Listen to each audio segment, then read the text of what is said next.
New Song family, know that we're praying for you. We're thinking about you constantly. I want to say hi to all those joining in from different countries around the world.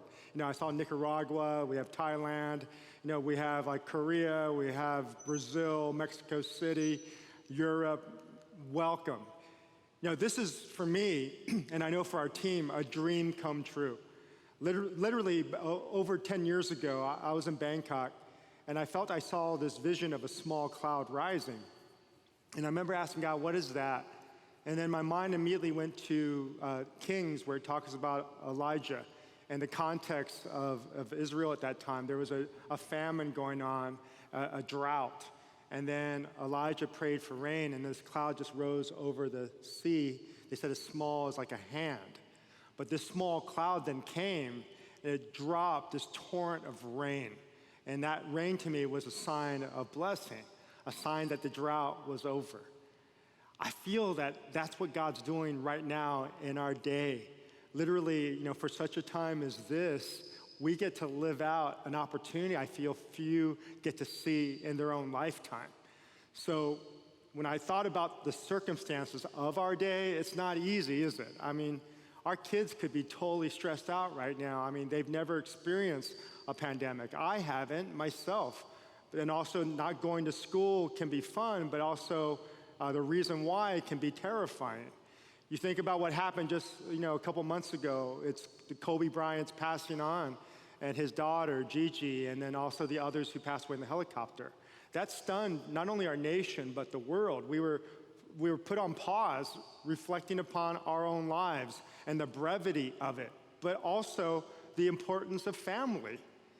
Then we had this coronavirus hit, and man, we didn't know the repercussions and exactly what would happen because, again, it was new to the world. But then we just saw this escalation of how people now have to be quarantined and deaths occurring. And they're saying that maybe 40% or more of Americans, in fact, could be infected by the time this is done.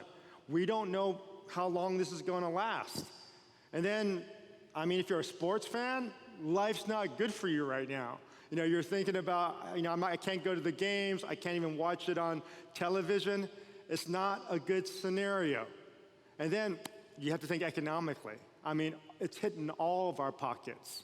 But I can't think of more people that are being hurt than probably those in our local businesses and restaurants and within the tourist industry. And then you think even the auto industry, when the manufacturing stopping. Every one of us is being touched in some way through this coronavirus. So what do? Do we just let chaos overwhelm us? Do we get overwhelmed by the pain and just get paralyzed and stop moving? There's actually an answer. I prayed about this week, and the reason why we paused this series, we felt that God would have us share these important steps on how we as a community can move forward, no matter where we are or from what culture we belong to. There are 4 progressions that help us to keep moving and experiencing God. And I'd like us to look at this passage, and in this passage, we'll get some real practical insight on how we can progress forward, even in the midst of when things seem like they're falling apart. If you have your Bibles, check out Luke chapter 17. If not, it'll be right on the screen. Luke chapter 17. We're going to look at verses 11 through 17. And then what you find here in this passage, or actually verses 19, what you find in this passage is the lepers, they're literally diseased and they're falling apart. Literally, physically.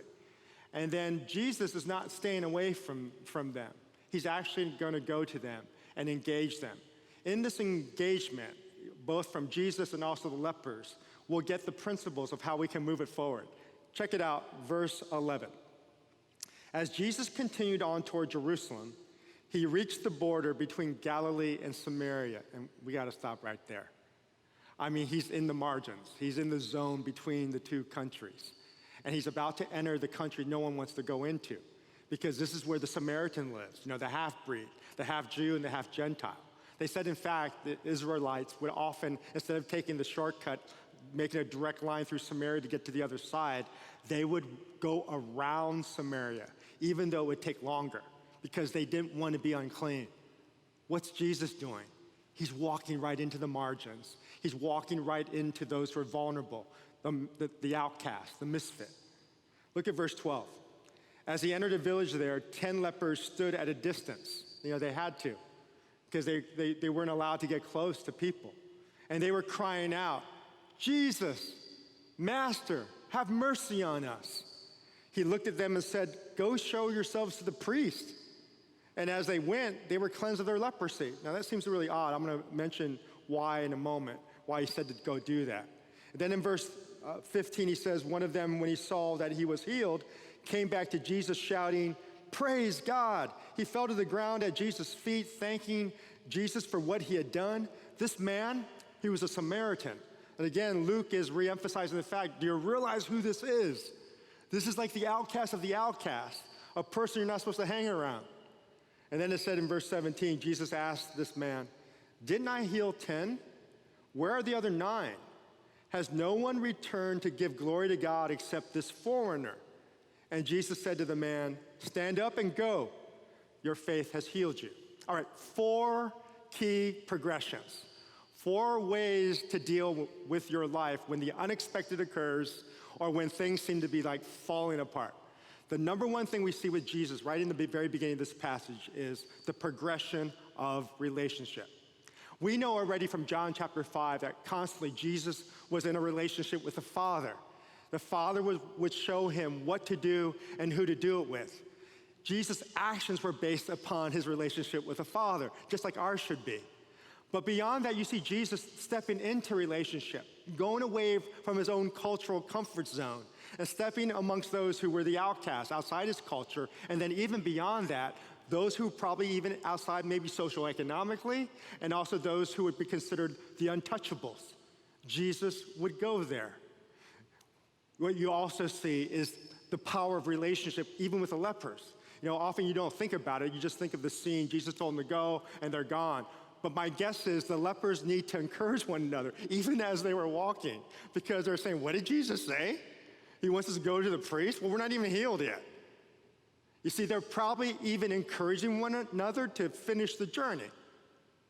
If we're going to make it through any type of crisis that comes our way, we literally have to be in relationship with God and then also with one another. That's why I feel like the havens that we've been talking about for several years is perfect timing. God's allowing us to experience that right now. So, you're the haven. You may be in a cafe, your house, your car, in a park, but we're like the hub here, the staff. We're here to serve you. We're like your university or academy, supporting you, giving you resources. That's our work. We're your servants.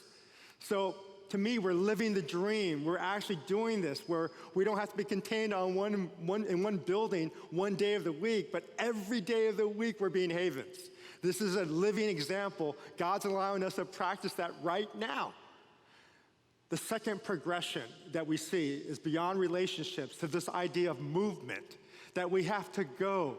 We've discussed this before. Whenever a fear or stress comes our way, what happens is there's three responses typically amongst human beings. One is to just fight, another is to flight or to run away, and the last one's to freeze. And they say the freeze response usually happens when someone experienced trauma or abuse. They just are paralyzed, they can't go. I think that's what happens when we experience something like what Kobe did, or we're experiencing what we are right now. We just don't know what to do. We're stuck. So what do? We go. We start moving. Literally, physically take yourself even outside your house and start walking around, looking at the parks. Maybe walk around your neighborhood, circle it 7 times, and just say, "God, give me your heart for my neighborhood." Maybe you go to your workplace, and you don't have to be in the office. Maybe you walk around your workplace, praying for your employers, praying for the workers there, that they would have all their needs met. And maybe you walk in your city, downtown, or in a place where there's commerce, and you're praying for the businesses. You're praying for the different leaders. Go! You see, we don't have to be stuck, and we can even do this with our families when we should. Go. Let's start moving. That's the second progression that we're supposed to follow. So there's going, or there's movement, and then there's this idea of relationship. What else can we do? How about be grateful? I mean, this idea of gratitude. When I think of the idea of gratitude, it's not easy, especially when you're stuck in your pain or you're looking at all the chaos. It's something that has to be intentional, and you have to actually kind of do a different way of things, of activity. I thought of gratitude maybe being this, where it's at least 3 or 4 components. Number one, when you're grateful, it's actually like a reversal. Because remember, you saw this guy, right, who got healed. The others just took off. They were just happy, they got healed, and they were done. What was happening with this one who came back? Well, he reversed, like just taking off, doing his own thing, and he reversed himself and went back to the one who had healed him. Gratitude takes a reversal of motion. You have to stop what you're doing and then reverse and go acknowledge the one who's maybe helped you. So who's that in your life? Think about it. I'm gonna ask it again. It's a reversal of action. The other thing gratitude is, if we're honest, it's a slowing down. Your thing that you want to get done isn't going to be done right now when you're grateful. You're pausing, you're slowing, acknowledging the activity of someone that's helped you along the path, who's helped prosper or help you to be successful. That's a slowing down. You know, I remember what a rabbi said, and he said, you know, those who are not fit to honor the past are really not fit to go into the future or to be pioneers of the future. It's really important for us to remember what people have done, to be grateful. Because even here at New Song, there was a congregation here like 70 years ago that had a vision to be this hub in Orange County. So we're grateful for those who have gone before us so that we can enjoy the things we do today. The last thing about gratitude beyond reversal, you know, and this idea of slowing down is celebration. It's really taking a moment to celebrate the great things that have happened in our lives. So 3 things so far, right? We have relationship, we have going, and then we have gratitude. Now let's practice this for a second before I go to the 4th point. What's something you can be grateful for right now? Who is someone that you can show gratitude towards? When you look at the businesses around you who are suffering, what can we do to show gratitude for them being entrepreneurs and helping us before even this whole event happened? Who do we need to maybe go to and buy goods from or food from? Maybe you're not going to eat there, but order food or get gift cards from your local restaurants. Who can we help? Who are the homeless around us? You know, my friend Dr. Charles Dorsey, he said the Orange County Food Bank needs volunteers.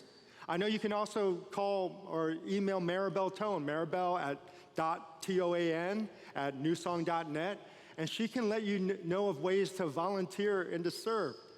But what can you be grateful for? And then what can you do to go serve alongside of them? Gratitude. And I got something to be really cool. I know there's kids around the screen right now, and you're watching me. And man, I love you guys, man. Hello, hope you're having fun here. You know, we're thinking about you kids, but parents and those who are nearby, uncles and aunts or friends, what if we lay our hands on our kids? I mean, put some Perel on there first, maybe, but what if you put your hands on your kids and you bless them? I mean, what a great way, because again, they have some anxieties they don't even know how to describe. Their schedule's being all messed up. How about praying for them? Literally, you know, 2 days ago, I woke up and this song came into my spirit. And I sang it all day long, and I've been singing it for several days. And it's actually like a song of blessing. It's in the New Testament. And it goes something like this. And I'd like you to sing it with me if you remember it, but then you're going to sing it to your kids, all right? The Lord bless you and keep you. The Lord lift his face upon you and give you peace, and give you peace, and give you peace forever. How about doing that with your children? Or if you don't have kids around you, those who are sitting by you, and putting your hands around each other's shoulders and singing this blessing to one another. It's a blessing and a looking towards God of a gratefulness, and also God extending his love. Ready? The Lord bless you and keep you. The Lord make his face shine upon you and give you peace, and give you peace, and give you peace forever. Can you just feel your body changing even as you declare that? You can literally feel the presence of the Spirit wherever you are. Because our words, our voices, our presence shaking the spiritual atmosphere. And it's inviting God to do a great work in us and in our friends around us. This is the same thing we can do as we're walking through the streets of our neighborhoods and cities. Gratefulness, going, move, relationships. The last progression I'd like you to consider is faith. You see, when these guys were talking to Jesus and saying, Lord, have mercy on us, they wanted to get healed. And my guess is they thought that the healing would happen then and there because they heard about him. I mean, thousands were following Jesus because of his healing. So when Jesus said, well, go to the priest, what was he talking about? Well, to understand this, you have to know the culture. To go to the priest meant that the priest would be the one who would certify your healing. Problem was they weren't healed yet. So Jesus was saying for them to go to the priest with the understanding that as they're going, they will be healed. That took faith. What is faith? I like to define it this way. Faith is believing in something you don't see or feel. You may not see the end of this moment. You may not see how to get out of this crisis. You may be overwhelmed with anxiety and stress. You know what this is? This moment right here, right now, is an opportunity for us to believe, even when we don't see, even though we don't hear or completely know. And God says, blessed are those who will believe even though they don't see. That one leper, they all got healed, but that one leper, he came back, he offered gratitude. And I love what Jesus said. He said, you know what it was? He says, it's your faith that healed you. And that faith wasn't just a mental assent. It was action. They were walking, they were going. What can you have faith in today? During this time of pause, during this time when it seems like everything else may be falling apart, what is God wanting you to see, to believe about? I just got back from Arizona to see my stepmom. And I also visited my mom at her burial site. I always go there in Scottsdale, and then I see my stepmom. You need to know, like 40 years ago, I did not like my stepmom, and I was quite upset with my father. Those of you know my story, know my dad had an affair with my stepmom now. And when that occurred, it was horrific for my family. Our world was turned upside down because we didn't even see our mom and dad fight. And then suddenly now we're seeing them split up, and then there's another woman in the scene.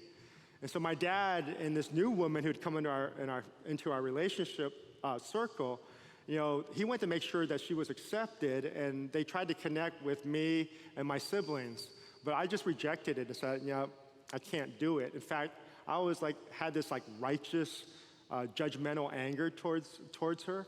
So I really didn't even talk to her for a long time. And then eventually, I felt a conviction. I was walking across the football field when I was in university, and I felt I heard a voice. And I heard God say, Dave, you need to forgive them.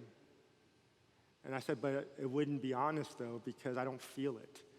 It wouldn't be true and authentic. And he said, well, do you think my son felt like going to the cross? And I just felt like this holy conviction. And I said, okay, God, you got me. And I remember going back to my dad and his new wife, now my stepmom. And I didn't want to do it, but I felt I just needed to do what was right. And then also I had this vision I felt of maybe my stepmom coming to know Christ. Eventually, my mom would die, and it's crazy because it's like she died on the 1-year anniversary of my stepmom and father's marriage. And so it was a really crazy, weird moment. And I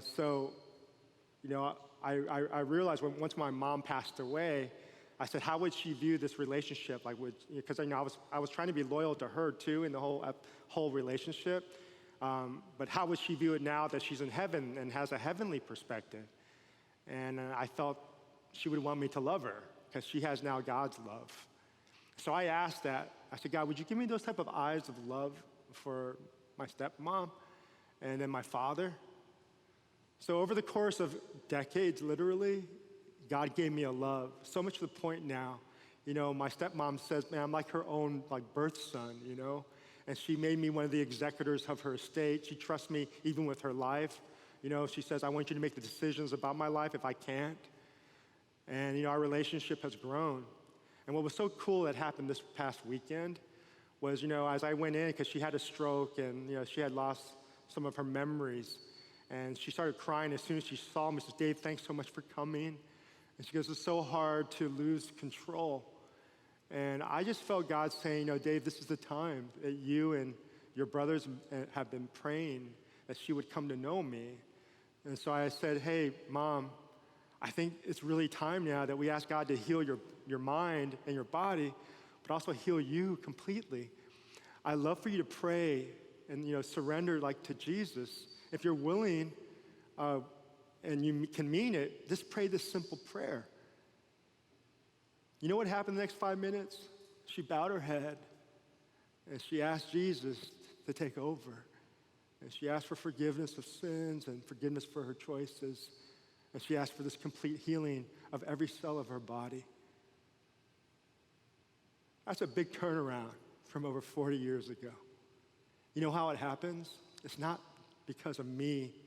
It's really because of what I've seen God do as he loved others, and he gave me a faith for that. Hey, what's God asking you to have faith about? It may be your circumstances, it may be a person that you normally don't ever deal with, but suddenly now when you're by yourself or in your own place of solitude, God keeps bringing to memory someone you need to reach out to.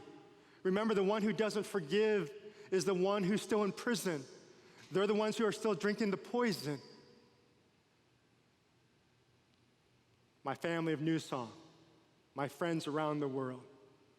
There's 4 things that we can do in the midst of crisis when everything's fallen apart. We need to go into relationship again with God the Father. Let's spend time with him.